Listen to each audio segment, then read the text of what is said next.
Thank you, thank you, thank you. Hope everybody's well today. It's always a challenge for a speaker to speak to people who are eating. Your food is probably more important than my comments, but bear with me. We'll try to get this together. This is Black History Month, and I'm pleased to be with you to share a few thoughts about African Americans in America and in American history. And I want to start by telling you that Dr. Carter G. Woodson in 1926 created what was then Negro History Week. And Dr. Woodson had a saying that education is more than the mere importing of facts and knowledge to people. To Dr. Woodson, education was about creating the ability of people to think and do what is in their best interest. You're in the formative ages of your life. Whether you know it or not, it'll never get any better than it is right now in terms of your ability to create and make change. My comments are designed to talk about Black history in the context of change in America. And I want to start by highlighting one person for me this year for Black History Month. I do this every year for myself. This year it's Viola Liuzzo, spelled Liuzzo. Go and Google her. Detroit housewife, mother of five, joined the civil rights movement in 1965 in response to the brutality on the Selma Bridge. She was killed. She was killed by 4 Klansmen, one of whom was an FBI informant. I want you to learn about her and learn about her contribution to making this country a little bit better. Now, why do I highlight her, a white woman, for Black History Month? It's because I believe, as Dr. Carter G. Woodson believed, that the history of African Americans is really American history to its fullest. And you cannot understand American history unless you understand the plight, the struggles, the contributions of African Americans. And you cannot understand Black history or African American history without understanding American history. The two are intertwined. And so with that kind of as a background, and I've only got a few minutes, and it's impossible to discuss Black history in 35, 40 minutes. Scholars have devoted their lifetime to study it.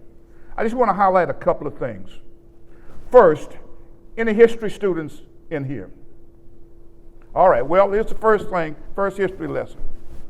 There are 3 major socioeconomic events that changed the fabric of American society: the American Revolution and the aftermath of the Constitution that we live with today, the Civil War and the aftermath of the 14th Amendment and the Reconstruction period, and the Civil Rights Movement and the aftermath of equality and dignity for peoples of all colors. Understanding that the American Revolution was really about establishing the principle that all men are created equal, creating a government for the people, by the people, of the people. It was a fundamentally different kind of government in the 1700s that the American Revolution generated. But as great as it was, it had flaws. It applied to white men and not women, to property owners and not non-property owners. And of course, slaves were called 3/5 of a person. The Civil War ended slavery. We can all be thankful for that major accomplishment. It also created the opportunity for American capitalism and industrialism to thrive and grow in America to become the powerhouse in the world that it is today. It gave us the 14th Amendment, in particular the Equal Protection Clause of the 14th Amendment. And the Reconstruction period, though it's maligned in history, brought about a lot of wonderful things, including public education, to which all of you all are now presently benefiting from. But the flaw herein is that the Reconstruction period soon gave way. By 1876, it's gone, and Jim Crow segregation is at play. Now, I'm talking to a class of students, and I'm assuming that when I use a term, Jim Crow segregation, everybody understands what I'm talking about. But sometimes I have to remind myself that I'm old and you're young, that I've lived in this world and seen some things that you may not have seen. Believe it or not, in this country, at one time, it was both law and custom for the races to be completely separate. I will spend some time discussing that in a moment. But the aftermath of the creation of a Jim Crow society was complete segregation. The civil rights movement was directed toward ending segregation and creating voting rights for people.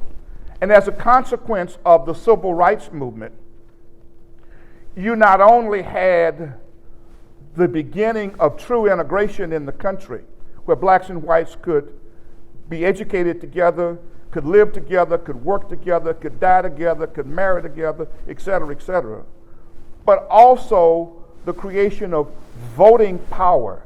And the country looks the way it looks now because so many Americans who could not vote before are now allowed to vote.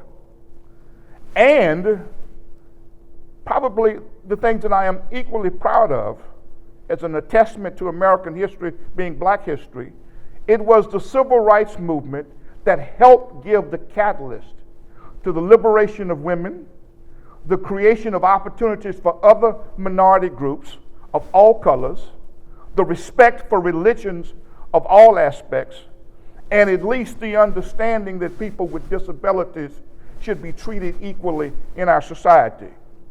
That's the 14th Amendment as practiced at the courthouse. That's all the legislation that was created in the 60s, 70s, and 80s that makes it possible for you to sit in this classroom and do the kind of things that you want to do. If you are black and in this classroom right now, and you were in Houston 50 years ago, this would not have been possible for you.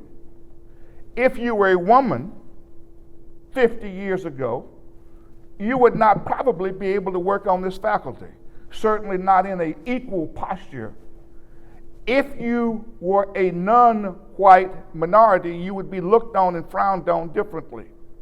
Things changed as a result of the civil rights movement.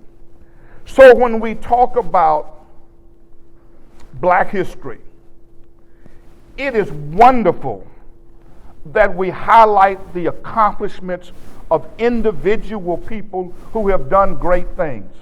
I'm all for that. Be they athletes, entertainers, politicians, business people, et cetera, et cetera, et cetera, et cetera. But history is not made by great people. It is made by people, everyday people. And there are a lot of folks in your families, in your neighborhoods, in your communities that you don't even know lived through the same period that I lived through and helped change America in a way that allows you now to enjoy the freedoms that you enjoy. So when I talk about people who have stood for democracy, I certainly respect our military people who have given their lives to protect us. But I also respect the freedom fighters of the civil rights movement who, at the possibility of losing their lives, decided to do the right thing. A woman like Viola, who leaves Detroit and comes to Selma And her only crime is she is transporting civil rights marchers from Selma to Montgomery.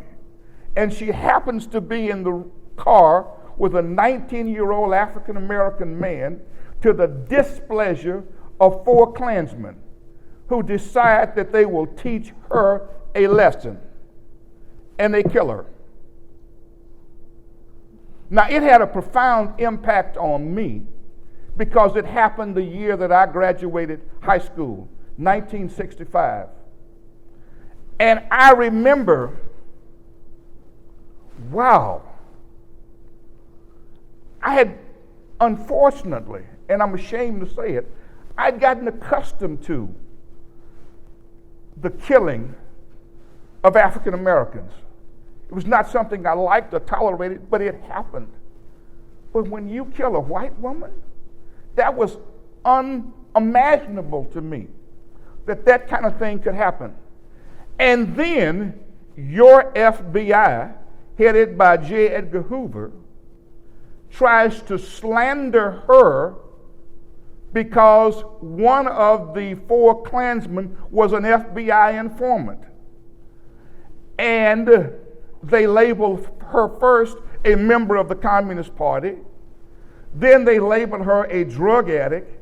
And then they said she abandoned her children to come to the South to sleep with a black man. Crazy rumors that slandered this woman's life only because she had the courage to stand up. Now, she was 38 years old when she died. Some of you are not even 28. Some of you are not even 18. But you've never thought about what courage it would take for you to stand. Some of you complain just because somebody talks to you about going voting, when that's the easiest thing that you can do. At 18, there's a whole wealth of challenges in front of you, your family, your community, that you can be a part of. And so the image that you get from me about black history is an image of people struggling to make life better. And the challenge is, how do you make life better? Now, this notion of Jim Crow, I just want to spend some time with it because it's probably the most important thing old people can do when they talk to young people. So I recently had back surgery. Not a pleasant thing by any means. And now I'm in physical therapy. And I have this young lady who's in her 20s. She's white. And she's working with me. And we're talking as, people do when they're killing time. And she says, well, Mr. Locke, what books did you read when you were growing up? And I said, well, I read everything I could get my hands on. She said, no, but what did you really read? What books? I read comic books and sports books. No, what books did you read? I was ashamed to tell her, because I didn't want to hurt her feelings, that in 1965 in Marshall, Texas, blacks were not allowed to go to the library and use the same books that whites used. Because somehow if a black person touched the book, it would magically become tainted, that a white person could never, would be contaminated, I guess, with blackness by reading the same book. She would not have understood the legacy that Jim Crow gives when you deny a whole group of people the ability to even educate themselves. It was different under Jim Crow segregation when things were different. Everything was separate. Restaurants, churches, cemeteries, everything. There was a complete separation of the races. It was premised on this flawed theory of separate but equal, when in reality it was completely separate but never equal. Whites were superior, blacks were inferior. And as an African American youth, I was taught that. I was taught at a young age that somehow I'm not as good as somebody else. I can't remember a single encounter between me and an Anglo person before I was 18 years old at the University of Houston, where we were on equal footing. It was always he or she was superior and I was subservient, or at least supposed to be. Now, I'm a guy who has a little bit of pride about myself. Can you imagine the hostility, the pent-up anger that one would feel by being constantly told you are subservient to somebody else, that you're just a piece of grain? The way that segregation impacted African Americans in terms of dealing with this issue of our innate inferiority is awesome, troubling, and damaging. But equally, the way that Jim Crow taught young white youth that they were somehow better than everybody else was the same kind of damage and destruction that plagued our country still now. It's a dangerous ideology when you take people and you see that somebody is better than somebody else. Because if you accept that premise, it's only one step away from saying men are better than women. Only one step away from saying Christians are better than Jews or Muslims, or that non-Christians are somehow awful people.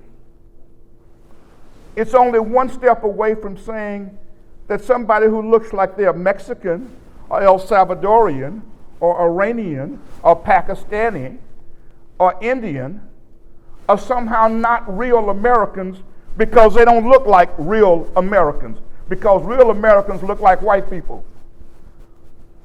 It's only one step away from saying that people are poor because they don't want to work.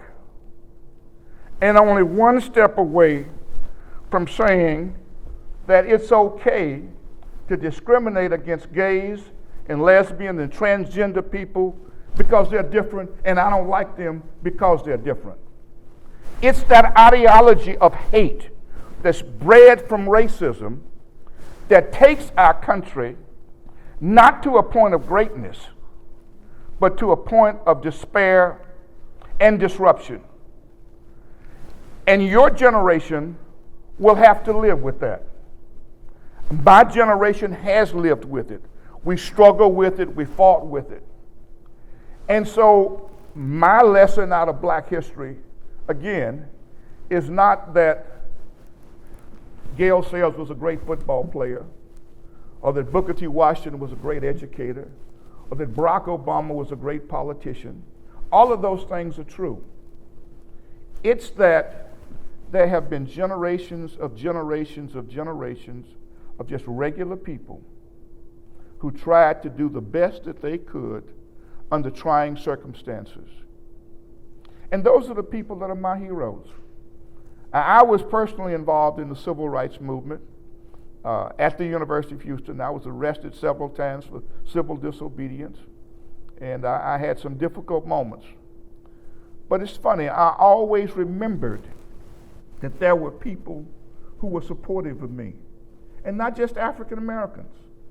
There were a lot of international students who understood what it meant to be treated differently.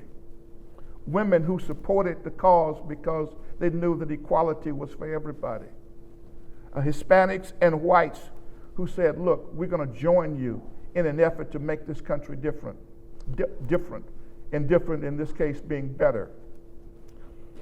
In every respect, African American history is about the struggle of people to do better.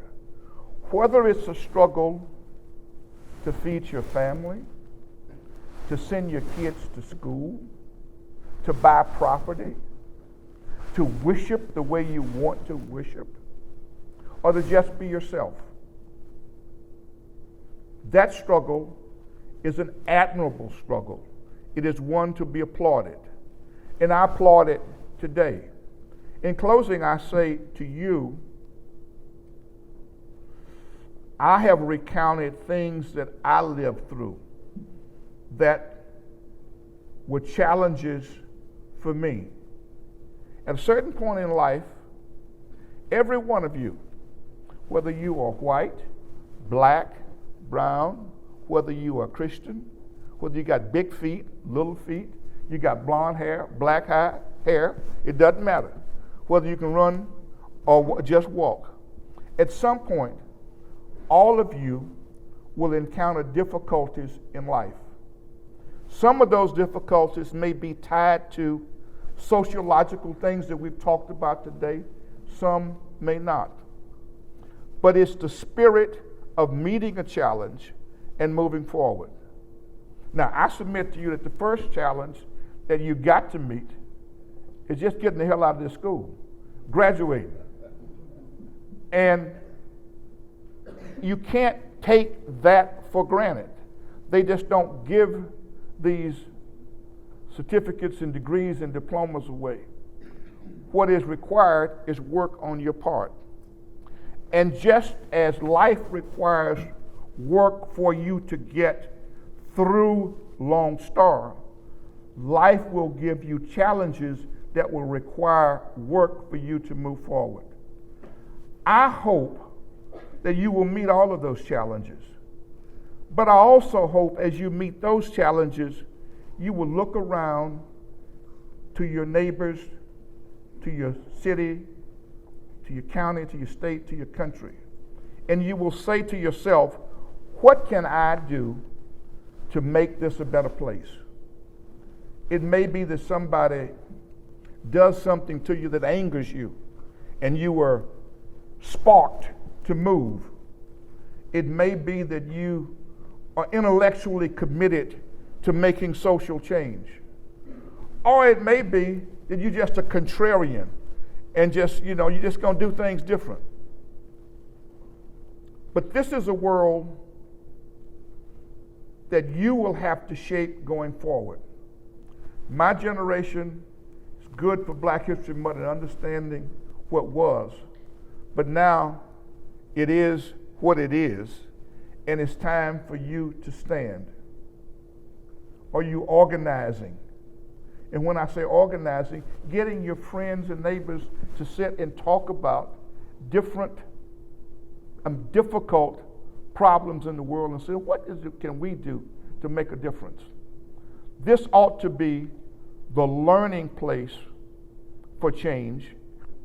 It ought also be the practice run for activity.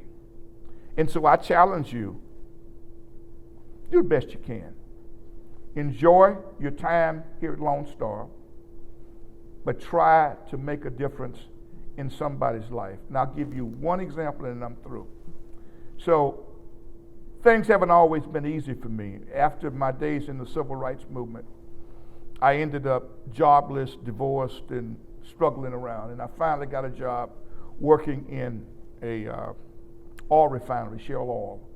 And I worked my way through law school working a rotating shift while I was in law school. And I would study on the job at night when I could. And it was very, very hard. And I had to really get after it. But there was an older African-American gentleman there named Mr. Emmanuel Thomas. He had been a janitor there for 35 years. And finally, when Shell began to integrate, they allowed him to move into operations, which was a premier job that he had. And Mr. Thomas took me to the side one night and said, we're working graveyard shift, with just a few people on the shift. He said, Mr. Locke, that's what he called me, he said, I know you're trying to get through school. I know how to do your job. Why don't you go in that shed over there and study at night, and I'll do your job for you. I did that for 3 semesters. That man did his job and my job. I would check in about 11 o'clock at night. I'd do the first run to about 12:30, and I'd study from 1 until 5. And then I'd come back and do the last run. And I thank Mr. Thomas for that. It's a lot of things I can say I did in life that helped me move forward. I did this and I did that and I did this. But for people like Emmanuel Thomas, I probably wouldn't have gotten through law school. What I want you to do is to be a but-for person for somebody else. Impact somebody else's life. Make a difference. Thank you very much. I'll take any questions.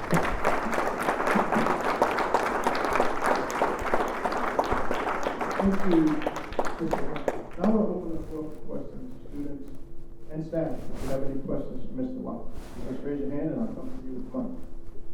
Anybody?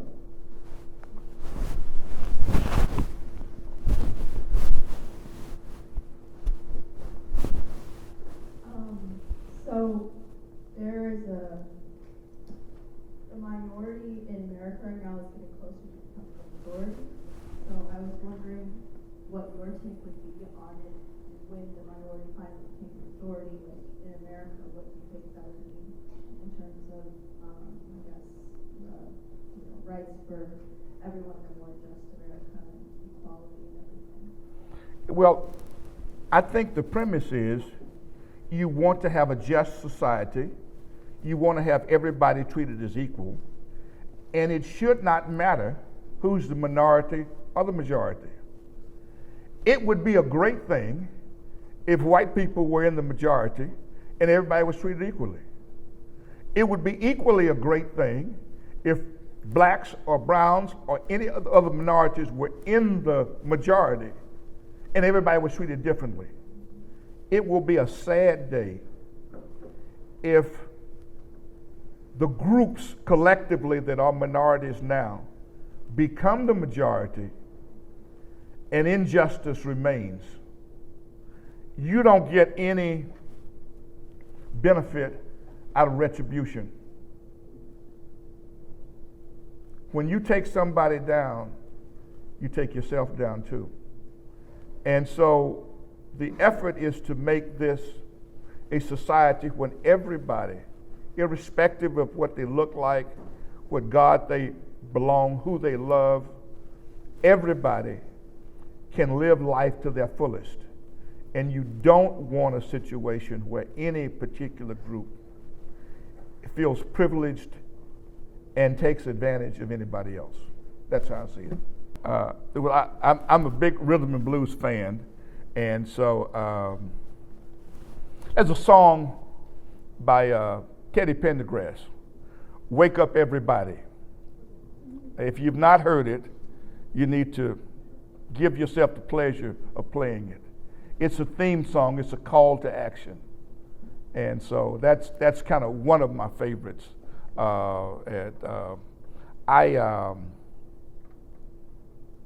When you have good music that you kind of grow up with and it kind of relates to your life, it sounds just as good 30 years later or 50 years later as it did the first time you heard it. And it can bring back some pleasant memories. But I like all music. I've always liked country music, and some people think that sounds that very, but there's a thin line between blues and country. People just don't want to recognize that. I probably am not musically talented enough to really appreciate jazz, and so I hear it, but I probably don't really appreciate it, and I don't understand rap music. Yeah. So that's it. Yeah. I probably am not capable of answering the question in total, but thank you for it, and also thank you for your service to our country, and I appreciate you for that, and I appreciate the question because it goes to the heart of kind of where we are as a people in America. This is not a black problem. This is an American problem. And yes, maybe a few people looked at you differently because you were black, but the overwhelming number of people who refused to respond to you just did it because that's the times that we live in. And other people who are not black experience the same thing over and over. We have become so divisive now that we just and we're so caught up in our own worlds. And there are a lot of theories that sociologists have about it, everything from the advanced technology and the lack of interpersonal skills that people have to the political climate and how divisive everything is. So I don't know the answer. What I do know is what I do, and that is I know that it is important for me to continue to recognize people, and to not just to say hello, but to be courteous and respectful, because I require that. I demand that people respect me. And if I make that demand of other people, I have to give respect back to them. So irregardless of whether somebody responds to me or not, I'm going to keep doing it, and keep doing it, and keep doing it, and keep doing it. That's all I can say.